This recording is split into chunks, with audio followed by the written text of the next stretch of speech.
Hola, ¿cómo estás? Gracias por estar viendo este video, por estar escuchando este podcast. Una fe que duda. Ya llevamos varias semanas a través de esta aventura y pues estoy muy agradecido con todos ustedes. Algunos me han estado ayudando a compartir, a poner sus comentarios, a valorar ahí con su calificación en las plataformas de podcast. Estoy enormemente agradecido con ustedes y pues he estado yo también disfrutando esta aventura y pues espero que podamos seguir haciendo más episodios. Estoy contento, quiero reiterar. Y bueno, pues vamos a iniciar. Hay una parte en los evangelios, un, una historia dentro de estos escritos. Y es la narración cuando Jesús sube a una montaña. Este evento es más conocido como el Sermón del Monte o el Sermón de la Montaña. Cuando nosotros vemos a Jesús, cuando nosotros leemos de su obra, lo que él hace, una de las cosas que tenemos que tener muy presentes es que los evangelistas que describen la biografía, si podemos llamarlo así, de Jesús, ellos tienen una intención. Ellos no están preocupados por hacer una narración objetiva, una narración cronológica. Por eso hay veces que eventos son narrados con un orden distinto en los 4 evangelios que vemos. Los evangelistas tienen un propósito y cada uno tiene distintos objetivos, mientras que un evangelista busca hablar de Dios o presentar la obra de Jesús a una audiencia que no era judía. Mateo, por ejemplo, él tiene un alto interés en decirle a la audiencia judía quién era Jesús y cómo Jesús pues es el cumplimiento o es el esperado Mesías que todo el mundo estaba expectante de que apareciera. Esto es una de las cosas que tenemos que tener en cuenta. Ahora, esto es o genera muchas críticas porque se cuestiona la historicidad o qué tan fiable o creíble puede ser. Pero la verdad es que los evangelistas no son periodistas de un periódico contemporáneo, de un periódico actual. Ellos son personas de su época. Y como personas de su época, pues ellos siguen las costumbres de su época, siguen los deseos de su época. Y el día de hoy quisiera que nos enfocáramos en un evangelista, que es Mateo. Mateo tiene en mente una audiencia judía cuando él escribe su evangelio. Y nosotros podemos verlo porque en reiteradas ocasiones Mateo escribe para que se cumplieran las escrituras. ¿Cuáles escrituras? Pues lo que para nosotros es el Antiguo Testamento. Mateo hace mucho énfasis que ciertas obras o eventos de Jesús suceden de acuerdo a las promesas que Israel tenía sobre su Mesías. Así que Mateo tiene en mente esta audiencia judía. Y en una de sus narraciones se da lugar el llamado Sermón de la Montaña. En esta narración que sucede, de hecho, después de las tentaciones de Jesús, que si no has escuchado el episodio donde hablo de esto, pues puedes encontrarlo también. Después de que Jesús es tentado, o Mateo más bien, nos ofrece un breve relato de lo que Jesús hace ahora frente a una audiencia o frente a un público muy específico. Mateo hace mucho énfasis en que Jesús venía de Galilea, Galilea de los gentiles o Galilea de los paganos. Galilea era un lugar, era una zona mayormente conocida porque la gente que habitaba allí pues no eran todos judíos, no practicaban la religión judía. Como tal, era conocida como Galilea de los gentiles o Galilea de los paganos. Y Jesús viene de esta zona, Jesús viene de Galilea. Sabemos que él nace en Belén, pero después él y su familia buscan refugio en Egipto, y cuando él regresa, pues ellos se establecen en Galilea, donde Jesús crece. Pero Galilea era una zona de donde no se esperaba que viniera algo bueno, de donde no se esperaba que pudiera siquiera venir el Mesías. Así que Jesús viene de Galilea y Mateo o se encarga de describir o puntualizar esta situación. ¿Por qué? Porque tenemos que recordar que Jesús es el cumplimiento de las profecías mesiánicas y, como dice Isaías, pues se ha visto una gran luz entre los gentiles. Entonces Jesús es esta luz que entre una región pagana como Galilea, Jesús nace, ¿no? Jesús viene de ahí. Ahora, Jesús procede de Nazaret, de Galilea. Jesús se acerca a su ministerio público y de hecho en la mayoría de las ocasiones cuando leemos que la gente seguía a Jesús, en su mayoría era gente de Galilea, ¿sí? Era gente que venía de esa zona.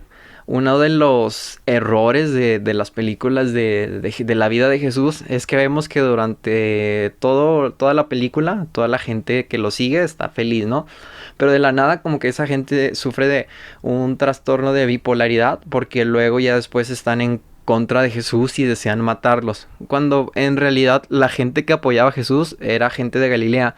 La gente de Jerusalén no era gente que siguiera a Jesús como tal. Por eso cuando Jesús entra a Jerusalén, es la gente que viene con él la que lo aclama. La gente de Jerusalén pues se queda, ¿y este quién es? Y posteriormente pues es la gente de Jerusalén la que pide que lo maten porque pues no estaban muy familiarizados con el ministerio de Jesús. Pero bueno, continuemos. Mateo hace mucho énfasis en este tipo de particularidades. Él se encarga de en cada detalle recordar una promesa de los profetas, recordar algo del Antiguo Testamento para decirnos que es Jesús quien cumple esta palabra. Así que Jesús, que viene de Nazaret, de Galilea, es la luz que nace en medio de los pueblos paganos y viene a traer redención y salvación. Así que Jesús, él empieza a elegir 12 discípulos, y esto nos lo dice Mateo, con lo cual Jesús, de una forma simbólica y al mismo tiempo de una forma muy concreta, él anuncia y pone en marcha el nuevo plan de redención del pueblo. Así como hubo 12 tribus, Jesús nuevamente selecciona 12 apóstoles que de una forma Jesús dice, voy a replicar nuevamente esta obra de salvación. Ahora no nada más de un pueblo, de una etnia o de un grupo muy específico, sino que ahora lo hago con estas personas que después van a extender y hacer crecer este mensaje. Pero bueno, Jesús replica nuevamente la elección de 12 personas, de 12 representantes, y es como una nueva convocación de Israel. Ahora, Jesús, uno de los puntos que resalta Mateo es que no es solo un maestro, sino que Jesús es el redentor de la humanidad en su totalidad. El mismo Jesús que está parado enseñando a las multitudes es el mismo Jesús que ofrece salvación. Jesús es un buen maestro, Jesús es un profeta y sigue mucho el esquema o la dinámica de los personajes del Antiguo Testamento. Pero Jesús no nada más es un buen maestro, no nada más es un buen líder moral, sino que Jesús es este personaje que salva. De hecho, C.S. Lewis en su libro Mero Cristianismo, él dice que no podemos decir que creemos en Jesús como solo un maestro moral y rechazar todo lo demás, porque Jesús en algunas partes él dice que tienen que hacer solo lo que él hace. La forma en la que habla Jesús, pues en algunos momentos pudiera ser muy arrogante para un maestro moral. Así que dice C.S. Lewis, entonces o creemos todo lo que Jesús dice que es, o en realidad no creemos nada, ni siquiera sería un buen maestro moral. Es un detalle que quisiera añadir. Pero bueno, Mateo, en pocas líneas, en 14 versículos, él empieza a dibujar esta imagen de Jesús. Empieza a presentar como el Mesías de acuerdo a las escrituras judías. Se empieza a hablar del origen, nos recuerda de dónde viene. Y después, en los siguientes capítulos, después del capítulo 4, sucede ahora sí el evento magistral, el sermón de la montaña. ¿Y de qué se trata este evento? Bueno,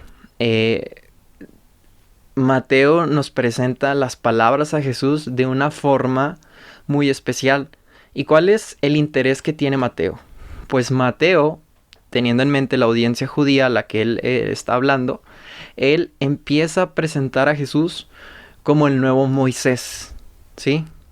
En el sentido más profundo que nos podamos imaginar, así como en el libro de Deuteronomio, cuando Dios le dice a Moisés que después de él Dios levantaría un profeta, solemos pensar que este profeta se refiere a toda la línea de profetas que siguieron el Antiguo Testamento. Pensamos en Samuel, Jeremías, Isaías. Pues Dios le dice a Moisés, después de ti voy a levantar un profeta. Pero lo que pasa, y Deuteronomio es muy claro cuando termina, dice, después de Moisés no hubo nadie que hablara con Dios cara a cara. Así que en realidad esta promesa no se cumple con la llegada de los siguientes profetas. En realidad este espacio, esta vacante, queda vacía. Y es aquí donde Mateo empieza a poner a Jesús como esta persona que llena este vacío. Pues Jesús, en efecto, él habla con Dios cara a cara. Jesús está íntimamente ligado al Padre. Jesús es uno con el Padre. Jesús es quien llena realmente este vacío. Y así como Moisés fue un profeta para su pueblo, pues Jesús, que es capaz de llenar y superar este vacío, es un nuevo maestro para Israel. Y no nada más un maestro, sino que Él es el auténtico Salvador de Israel. Así que en Mateo capítulo 5, pues se nos introduce ya este discurso. Y dice, al ver Jesús el gentío, subió a la montaña, se sentó y se acercaron sus discípulos y él se puso a hablar, enseñándoles, y bueno, sigue ya después.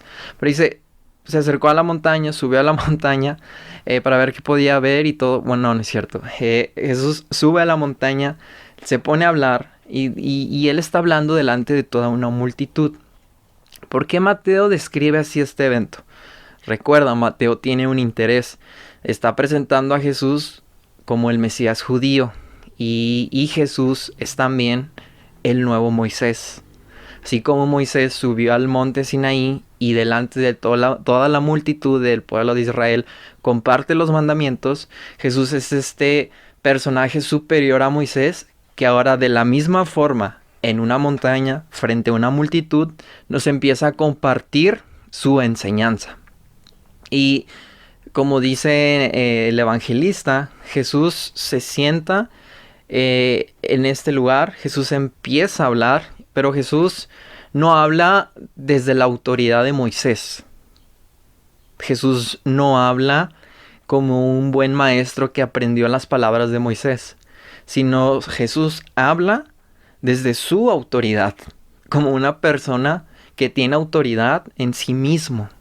Ahora, todos los rabinos, las personas del primer siglo que enseñaban a los judíos, pues eran estimados, pero estos se sentaban en la cátedra de Moisés o se sentaban bajo la autoridad de Moisés. Pero Jesús es algo diferente. Jesús no se sienta sobre la cátedra de Moisés, sino que Jesús se sienta sobre su misma cátedra, pues él tiene autoridad por sí mismo. Ahora, si Jesús tiene autoridad por sí mismo y Jesús puede nuevamente enseñar a la multitud, dar una nueva instrucción, pues aquí hay que tratar de ponernos del lado de los judíos del primer siglo. Si una persona empieza a actuar de este modo, de forma implícita, demostrando que él tiene más autoridad que Moisés, quien dio la ley, pues esto genera un poco de duda. Pues una de dos, o esta persona está loca, o esta persona debe ser el mismo Dios. Y aquí es donde nos tenemos que poner a pensar, o Jesús estaba mintiendo, o Jesús es más que Moisés. Jesús es el mismo Dios. Pues Moisés no tenía una autoridad que naciera de él mismo. Jesús recibía la instrucción de Dios desde la montaña y él compartía. Pero aquí Jesús, él mismo tiene autoridad para compartir una enseñanza. Así que o Jesús está loco o él es el mismo Dios de Israel sentado frente a la multitud. Y como vamos a ver en los próximos minutos, otra de las cosas que Mateo hace énfasis es que leemos que en el texto Jesús empieza a hablar y una de las palabras claves es la palabra discípulos, ¿sí? Jesús habla frente a sus discípulos, mientras que la enseñanza o la instrucción de Moisés tenía como enfoque solo la gente que era descendiente de los hijos de Israel, a un grupo muy limitado. Mateo habla de discípulos. Y de esta forma el círculo ya no está restringido o ya no está limitado, sino que ahora ha sido ampliado. Pues ya no se requiere descender de alguna persona, tener una ascendencia, sino que estas palabras, esta nueva instrucción de este personaje más grande que Moisés, está dirigido a todo aquel que lo escucha. Todo aquel que lo escucha y obedece puede ser un discípulo. Así que esta nueva enseñanza pues es magnificada aún más. En el futuro nosotros sabemos lo que esto implicaba, pero en ese momento pues era revelador. Pues ahora este mensaje no estaba, no era exclusivo de acuerdo a una procedencia, sino que es la escucha la que activaría o permitiría que cualquier persona se acercara a esta nueva enseñanza. Y hoy en día pues no importa realmente de quién descendamos, en dónde vivamos, de qué país seamos. Lo que importa es que estemos dispuestos a escuchar, a abrir nuestro corazón, y nosotros podemos ser estos discípulos que se sientan con confianza en este nuevo monte, en esta nueva enseñanza que este personaje, Jesús el Mesías, pues está trayendo a todos nosotros. Así que pues Mateo empieza a escribir y nos habla de un Israel renovado, un Israel que ahora no excluye o anula al antiguo, sino que este Israel es más grande, pues el pueblo de Dios ahora se vuelve un pueblo universal, ¿sí? Y quédate con esa palabra, universal. Así que Jesús se sienta en la cátedra de Moisés, pero no como los maestros, sino como alguien más grande, como alguien que tiene toda la autoridad para hablar, para compartir una enseñanza. El evangelista, que es Mateo, nos dice todo esto. Él empieza a describir lo que sucede y este evento pues tratemos de imaginar Jesús ahí sentado. Quizá tú lo has leído y es como que, bueno, pues sí, llegó a un monte y empezó a hablar.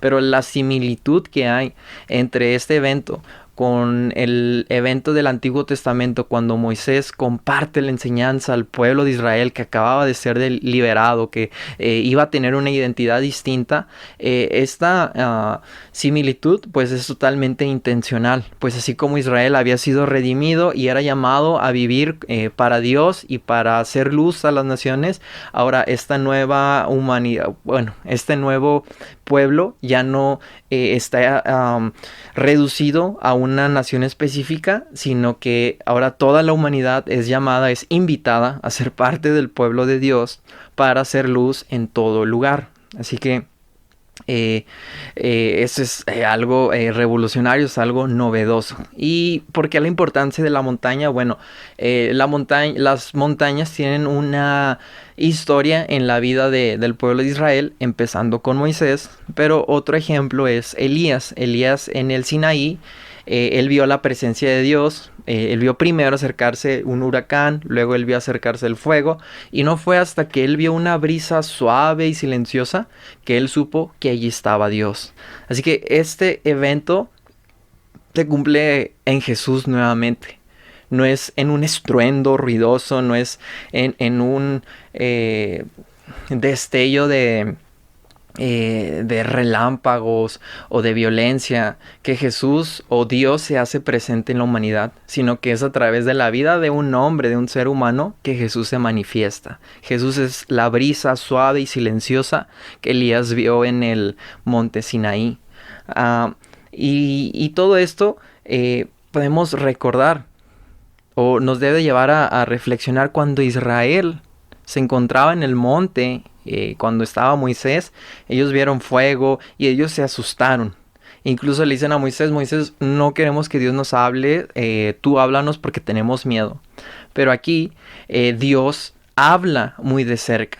Y ya no desde el misterio, pues cuando habla frente a Israel, habla desde una nube, desde lo oculto. Ahora Dios habla de una forma manifiesta, de una forma pública, de una forma clara. Dios está siendo revelado a través de Cristo Jesús. Y Dios está cerca. Ahora ya no hay una nube, sino que la gente puede ver con claridad. Ahora Jesús desciende a la profundidad del sufrimiento, pero precisamente ese acto de descender, de exponerse con tal claridad, aún sigue siendo algo no tan sencillo. Pues Juan dice, es duro este lenguaje, ¿quién puede escucharlo?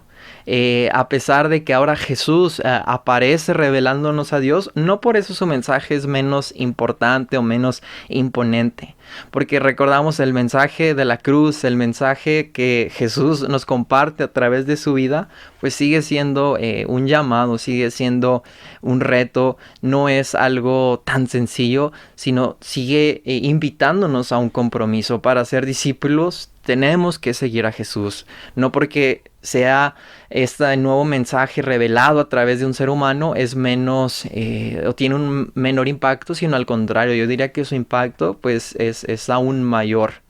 Pero sigamos. Jesús está en esta montaña y Jesús a través de sus instrucciones él trae una nueva Torá. Recordamos que la Torá o el Pentateuco son los primeros 5 libros de la Biblia catalogados o son vistos dentro de los grupos religiosos judíos como la enseñanza donde parte todo, ¿no? Es la ley de Dios. Así que Jesús es la nueva Torá de Dios hacia la humanidad. Y Moisés solo había podido traer su Torá, su enseñanza, sumiéndose en la oscuridad de Dios en la montaña. Pero en esta nueva Torá, en esta nueva enseñanza, Jesús al ser uno con el Padre, Él nos revela de forma completa todo su mensaje. Y bueno, estamos en este evento. Jesús es más grande que Moisés. Y Jesús está ahí.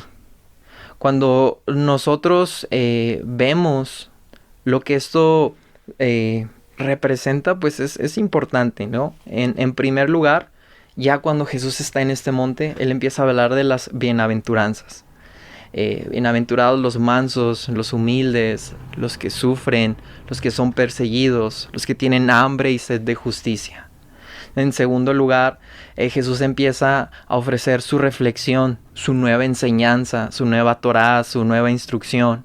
Y aquí Jesús entra en un diálogo con su gente y nos dice, antes les fue dicho esto, pero yo les digo, ahora hagan así. Y aquí debemos recordar que Jesús hace algo que solo Dios podría hacer. Y nosotros diríamos exactamente, ¿no? Amén, Jesús es Dios. Pero para los judíos, que una persona dijera o expresara el mensaje de la forma que Jesús lo hacía, pues era como si esta persona se llamara a sí mismo Dios. Y por eso muchos rechazan, el mensaje de Jesús, porque se hace igual a Dios. De hecho, hay un libro muy bueno que se llama Un rabino habla con Jesús, de Jacob Neusner. Y este rabino, de una forma imaginaria, se pone en este preciso momento, durante el sermón de la montaña, y él empieza a dialogar con Jesús, ¿sí? Es una buena lectura y nos permite entender las diferencias entre el judaísmo y el cristianismo y el por qué muchos judíos no pueden seguir a Jesús. A resumidas cuentas, el rabino Neusner dice precisamente esto, porque Jesús nos pide hacer algo que solo Dios podría hacer. Y exactamente, ¿no? Nosotros diríamos amén. Jesús es esta nueva revelación y es esta nueva enseñanza. Oíste que fue dicho esto, pero yo les digo, ahora hágase así. Y finalmente el sermón de la montaña pues termina con el Padre Nuestro. O Jesús enseña a sus discípulos a orar de una forma nueva. Pues ahora dice, oren así, ¿no? Padre Nuestro que estás en los cielos. Y desde el principio hasta el final de sus palabras, pues Jesús trae una nueva enseñanza y nos enseña a vivir de una forma distinta. Y es el sermón en la montaña, uno de los más preciosos, porque Jesús no solamente habla como un buen maestro, Jesús nos habla como Dios. Jesús nos habla y extiende el llamado que se le había hecho a Israel, ahora lo convierte en un llamado universal. Pues ahora todo aquel que en él cree puede acercarse, puede ser sus discípulos. Y yo creo que eso es algo increíble. Lo que vemos ahí es un suceso extraordinario y la forma en la que el evangelista Mateo lo hace, él tiene muy en mente todos los elementos judíos y están allí presentes. Jesús es más grande que Moisés, Jesús está aquí y Jesús nos llama a vivir una vida distinta. Si antes se nos fue dicho esto, ahora Jesús trae un cambio, trae una nueva instrucción, una nueva Torá y nos manda a vivir de esta manera. Y no se trata de que antes hubo una contradicción y que están peleados, sino como dije en uno de los episodios de ¿Quién mató a Jesús? El camino de conocer a Dios a través de la Biblia es un camino, es un viaje progresivo, donde la humanidad, empezando con Israel, va comprendiendo poco a poco cómo es Dios, hasta que llegamos al clímax de esa revelación con Jesús, el Dios encarnado, el Dios hecho hombre. Y este Jesús nos dice, antes se les dijo esto, antes vivieron así, pero yo les digo, ahora vivan así. De hecho es muy extraño cuando hablas con personas y les dices, es que tenemos que vivir de esta forma, tenemos que perdonar, tenemos que amar a nuestros enemigos, y luego te dicen, no, pero yo veo que acá Israel asesinaba a sus enemigos, es más, mataban hombres, mujeres y niños. Y bueno, ellos es como que dicen, si Jesús dice esto, pero Moisés dice esto, entonces yo voy a escuchar mejor a Moisés. Cuando precisamente Mateo dice, aquí tenemos a un nuevo Moisés, tenemos a alguien más grande que Moisés. Y otro evento que sucede en los evangelios que también aclara esto, es cuando en la montaña nuevamente se aparecen Moisés y Elías. Elías en representación de los profetas y Moisés en representación de la Torá, de la enseñanza, de la instrucción. Y desde el cielo se escucha una voz que dice, este es mi hijo, a él escuchad. Y de esta forma los profetas y la ley son ordenados a dar obediencia a las palabras de Jesús. ¿Sí? Eso es lo que sucede. La Torá y los profetas son mandados por parte de Dios a ponerse bajo las órdenes de Jesús. Así que cualquier cosa que veamos tenemos que filtrarla o tenemos que ponerla a la luz de lo que las palabras de Jesús dicen. Y no se trata de negar el pasado. Como dije, tenemos que valorar el proceso que se llevó a cabo, cada etapa por el que el pueblo atravesó para llegar a conocer a Dios. Y Jesús es no solo un maestro arduo, no es solamente un rabino más, sino que Jesús habla con toda la autoridad del mismo Dios, porque en efecto, Jesús es el Dios de Israel, que ahora nos manda a vivir una vida distinta, que nos manda a amar, que nos manda a perdonar y que nos manda a hacer luz en donde quiera que nos encontremos.